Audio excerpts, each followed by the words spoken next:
He wrote, I am desire, I am light, I am the boundary, I am the summit, I am nothing, I am God, I shall not die, I shall suffocate in ecstasy, though he died not long after of blood poisoning from a boil on the neck. From Jewish family life in a suburb of Vitebsk, Marc Chagall shaped such fantasies as I and the Village, 1911. Although he had lived in Paris for a year, absorbing fauve color and the non-perspectival rhythms of Cubist space. But what he poured into that crystal architecture was a new imagery of memory and symbolic dream. As André Breton, later spokesman of surrealism, would write, in 1911 and through Chagall alone, metaphor made its triumphal entry into modern painting. Yet those metaphors, the cow who used to talk to us, the magic spray of flowers, trance-green face of the artist inspired, are not, as with Dante or even Blake, systematic, but subliminal, associative mystery for its own sake. Now various Italians, also in touch with Paris, spurred Cubism, with or without fauve color, to the cinematic transcript of motion, this ballo, velocity of automobile plus lights, actualizing the dynamic of the 1910 Futurist Manifesto. We extol the love of danger, rebellion, the double quick step, the box on the ear, fisticuffs, a racing motor car, its frame adorned with great pipes like snakes. Burn the libraries, shunt the canals to flood the museums, demolish the venerated cities. That utopian unrest would read itself through socialism, war, fascism, industrialization, to a belated echo in Spender's Express Internationale. Steaming through metal landscape on her lines, she plunges new eras of wild happiness, where speed throws up strange shapes, broad curves, and parallels clean, like the steel of guns. By 1912, Parisian Delaunay opened for Blauer contemporaries the orphism of his windows, described in passages of inspired delirium. Impressionism is the birth of light in painting. Light in nature creates movement of colors. Art in nature is rhythmic. To reach the limits of sublimity, it must approach our harmonic vision, clarity. Clarity will be color, proportions. These proportions are composed of various simultaneous measures within an action. This action must be representative harmony, the synchromatic movement, simultaneity of light, which is the only reality. As Apollinaire would close his Delaunay poem, the window opens like an orange, the beautiful fruit of light, le beau fruit de la lumière. Yet in Mallarmé's earlier Les Fenêtres, such openings of abstract radiance were an escape, as from the sad hospital of soul's confinement. I flee and lean at all the casements, blessed in the eternal dews of that glass which the chaste morning of the infinite gilds. That escape become Delaunay's only reality.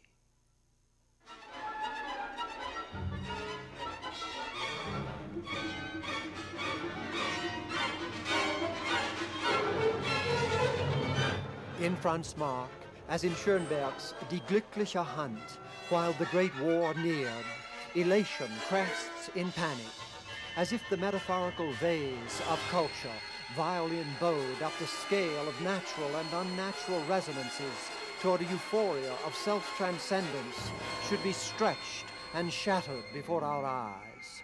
Marc's Animal Fate projects Leonardo's prophecy of a ravaged nature, nothing on earth or under the earth or in the waters but shall be pursued, molested, and destroyed, into the symbolist subconscious Rilke also shared, throttling growths and bestial preying forms, how he loved that interior world, seines inneren Wildnis, diesen Urwald in ihm. When Marc, most searching German artist on the scene, fell in 1916, who could follow the burning call of Georga? You who have circled the flame, hold to the faith of the flame. Bleibe der Flamme trabant.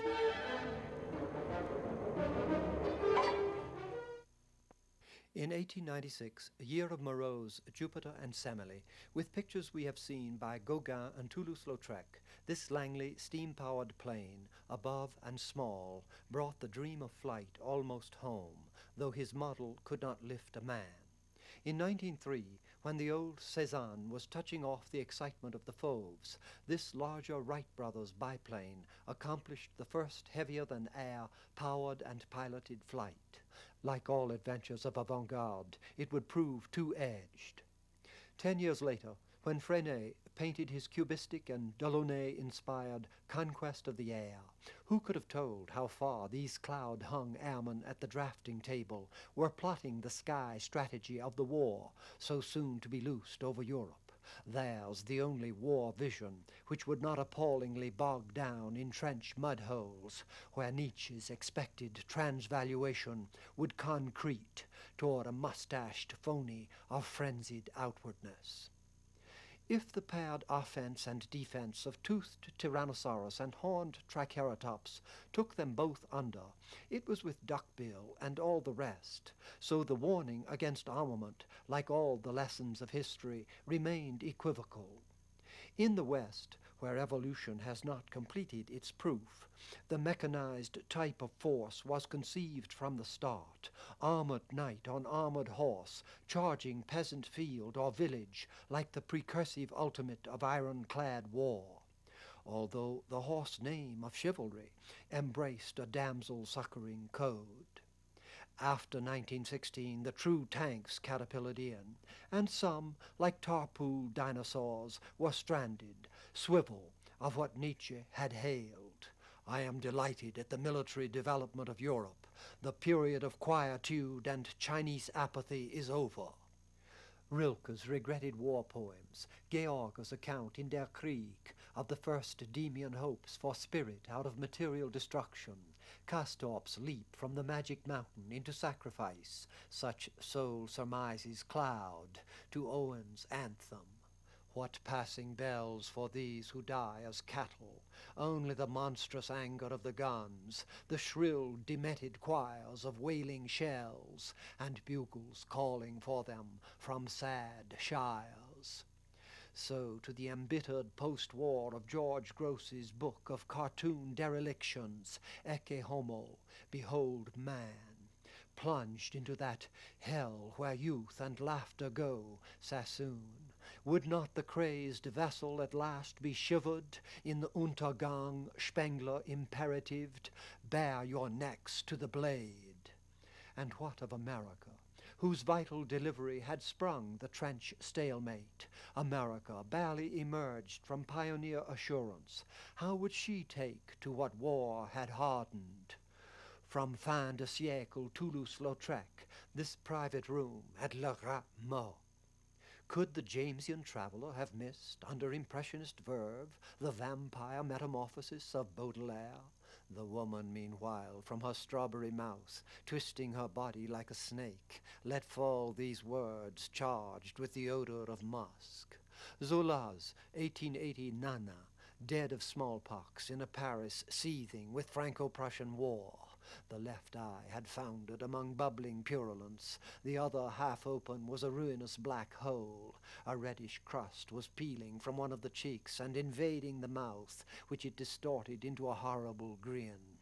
And over this mask of death, the beautiful hair still flowed like sunlight downward in rippling gold.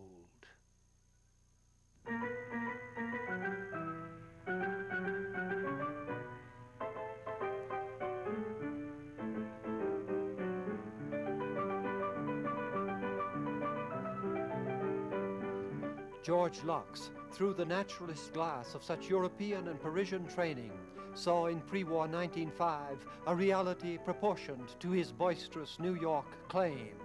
Who taught Shakespeare technique, or Rembrandt, or George Locke's? Guts, that's my technique. And Dreiser, in studied pursuit of determinist Zola, had closed his first novel of 1900 with Sister Carrie rocking alone, still waiting for that halcyon day when she should be led forth among dreams become real. Yet those who would answer Spengler with the plea of a new world, culturally new, were ignoring the continuity of culture. Ashcan affirmation was a Whitman-esque phase of an avant-garde everywhere transvaluing the negative. And what, in civilized content, comprised more negation than the work songs, blues, and jazz, which gathering head in the unlettered proletariat of Black America, New Orleans, the St. Louis of this Joplin 1897 ragtime, would irresistibly conquer the world.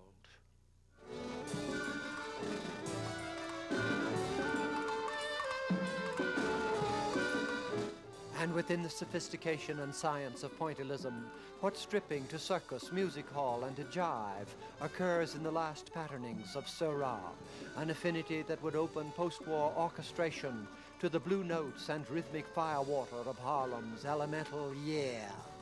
Thus from Millot's La Création du Monde.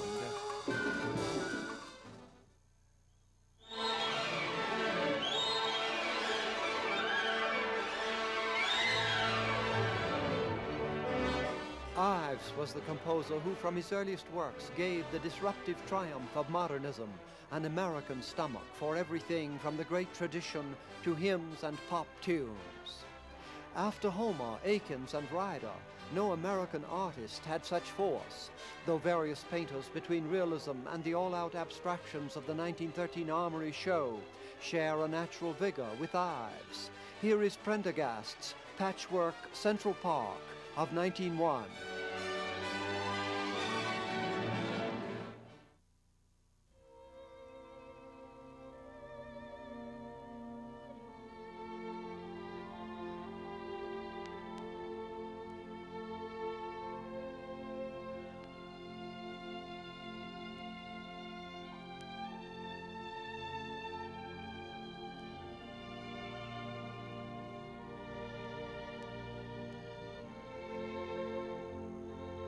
But the romance shimmer of Ives' slow movements, here of the First Symphony, asks the cognate of Davies' dreams and memories, an early century blend of impressionism and symbolist longing.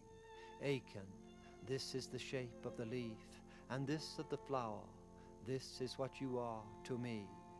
Or the musing lady of Wallace Stevens' 1915 Sunday Morning, with the slow movement from Ives' Second Symphony.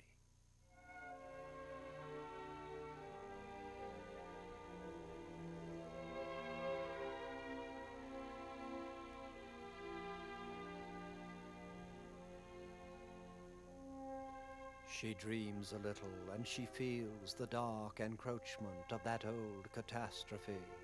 As a calm darkens among water lights, the day is like wide water without sound, stilled for the passing of her dreaming feet over the seas to silent Palestine. Why should she give her bounty to the dead? Divinity must live within herself. Passions of rain or moods in falling snow, these are the measures destined for her soul. Like Stephen's lady, Alcenius quickens the Bacchic myth. Supple and turbulent a ring of men shall chant in orgy on a summer morn their boisterous devotion to the sun, not as a god, but as a god might be, naked among them like a savage source. Their chant shall be a chant of paradise, out of their blood returning to the sky. And in their chant shall enter voice by voice the windy lake wherein their Lord delights, the trees like seraphim and echoing hills, and whence they came and whither they shall go, the dew upon their feet shall manifest.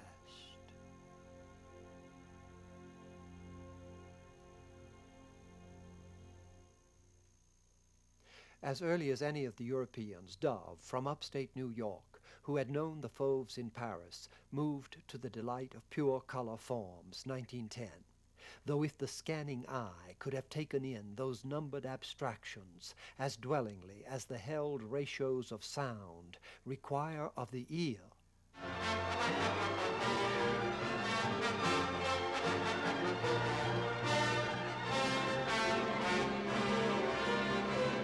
it would surely have experienced a shock, as from the fanfares and unresolved dissonance with which Ives concluded that second symphony.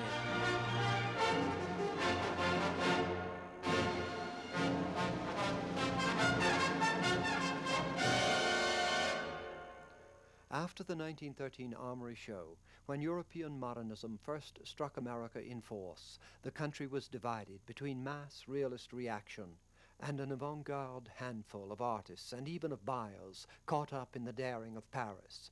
MacDonald Wright, in this 1915 abstraction on the spectrum, rapturously pursued the color circle synchronism of Kupka and Delaunay. From as far back as the 1870s in Cézanne and Rimbaud, Mémoire, L'eau claire, clear water, like the salt of childhood tears, fills with bottomless pale gold the prepared beds. The green, washed-out dresses of girls are willows from which fountain unbridled birds. Past this Cézanne bend in the road, left after 1900. Past Delaunay, 1912, an Orphic window, right. We are borne on a tidal comber of abstraction, peaking up the stile shore. Born to the rupture of the Great War, when Dada, beginning in 1916 Zurich, had espoused the ridicule of a civilization gone wrong, and Morton Schomburg, in the American circle of Duchamp, gave the title God to this 1917 found sculpture of a mitre box and a cast-iron plumbing trap. Like William Carlos Williams, on the pretense of a hearse. Knock the glass out, my God, glass, my townspeople.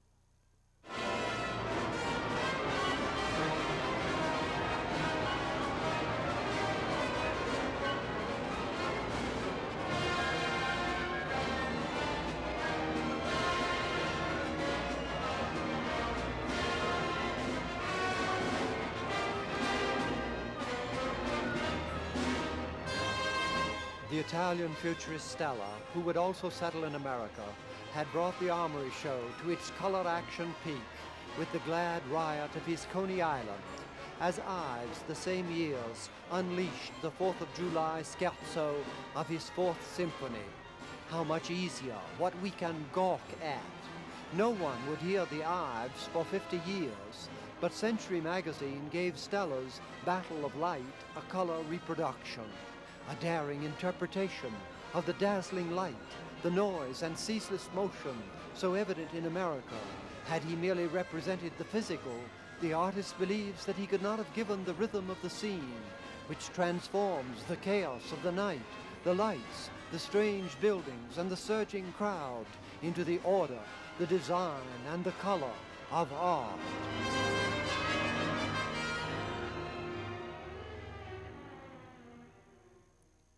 The disillusion of the war did not undercut Stella's celebration of America as futurist land, though the early century ardor tightened like 12-tone harmony here to the bound geometries of the bridge panels. It was the theme under which Hart Crane from 1924 to 30 hoped to affirm America.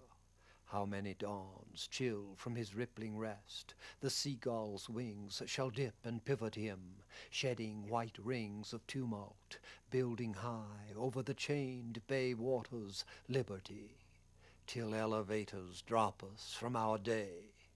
Always Crane's vision lets him drop. A bedlamite speeds to the parapets, tilting there momently, shrill shirt ballooning. A jest falls from the speechless caravan. In the gulf of Munch's cry, how could the curved ship of the bridge lend a myth to God? In the old revolutionary world of Blake, Goethe, this Goya, there was a separation of light and dark. The brute seizure spoke its ritualistic containment. What in music gripped the magnification of dissonance from Mozart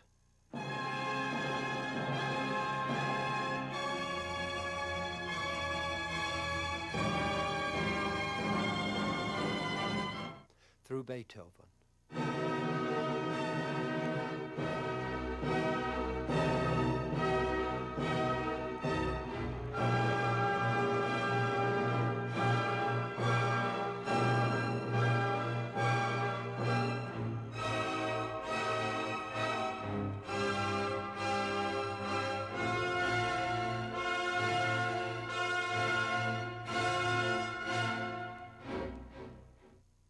Since Zarathustra, we are one with the world beast, Picasso. If all the ways I have been along were worked on a map and joined up with a line, it might represent a minotaur. In the uncontained emancipation of dissonance as such, what Schoenberg would take for his battle cry. Soul flames the antinomy of the unresolved, consuming in revelational delight the crucible of its tensile ground. After Rimbaud's drunken boat, oh, let my keel burst, oh, let me go down into the sea. Hart Crane despaired of a reconciling bridge, letters of 1926. At times it seems demonstrable that Spengler is quite right. The artist more and more licks his own vomit in a culture without faith and convictions. Emotionally, I should like to write the bridge. Intellectually judged, the whole theme and project seems more and more absurd. Rimbaud was the last great poet that our civilization will see. He let off all the great cannon crackers in Valhalla's parapets. The sun has set theatrically several times since, while Laforge, Eliot, and others of that kidney have whimpered fastidiously. But Picasso could have said the same about working in the wake of that disruptive fervor from Cézanne down, which he himself, with Fauve's, Cubists, Blauer Reiter, had inflamed, up to the break and restrictive deliberations of post-war. Since all arts after that crisis had to grope backward and forward for a tower beyond tragedy. But where Hart Crane slipped from the stern of the Orizaba, Bartók had mounted 1928 the fierce lunge of the Fourth Quartet.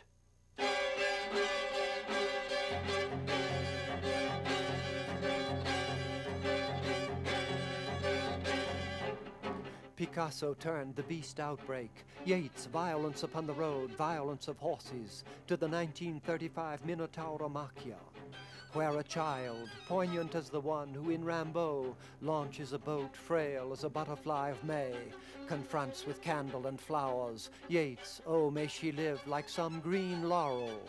The shared dread of Crete, Yeats too imagining in excited reverie that the future years had come dancing to a frenzied drum.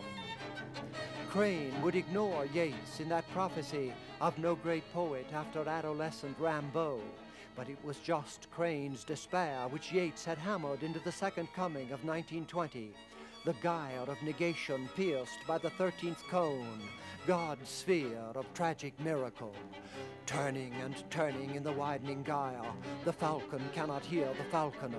Things fall apart, the center cannot hold. Mere anarchy is loosed upon the world. The blood-dimmed tide is loosed, and everywhere the ceremony of innocence is drowned. The best lack all conviction, while the worst are full of passionate intensity. Surely some revelation is at hand. Surely the second coming is at hand. The second coming. Hardly are those words out when a vast image out of Spiritus Mundi troubles my sight.